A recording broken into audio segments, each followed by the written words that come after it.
तुम्हाला 1 किंवा 2 नंबरचा कार्ड चूज करायचा आहे. तुम्ही आणि तुमचे सोलमेट, तुमची आवडती व्यक्ती, जवळची व्यक्ती, आत्ता तुमच्यामध्ये काय चालू आहे पाहूयात आपण.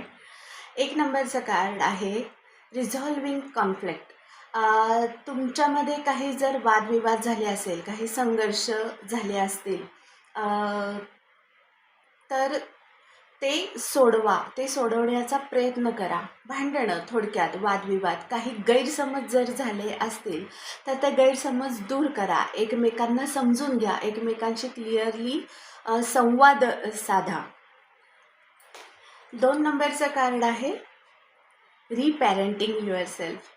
तुमच्या लहानपणी, तुमच्या आयुष्यात लहानपणी तुमच्या एखादी गोष्ट अशी घडलेल्या असतात, बऱ्याचशा घटना घडलेल्या असतात की आत्ता जर त्याचा विचार केला तर त्या खूप बालिश वाटतात, खूप साध्या असतात. पण अशा काही घटना असतात की त्या मनाला लागून जातात, त्या मनातून लवकर जात नाहीत.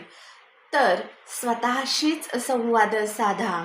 एका लहान मुलाला की त्याला स्वतःलाच अशी समजूत घाला की ज्या घडल्यात घटना त्या आता बदलू शकत नाही, त्या विसरून जा. कारण आत्ताच्या आयुष्यामध्ये त्याच्यामुळे जे ब्लॉकेजेस निर्माण होतात, ते ब्लॉकेजेस जर काढायचे असतील आणि पुढे जायचं असेल तर हे करणं खूप महत्त्वाचं आहे.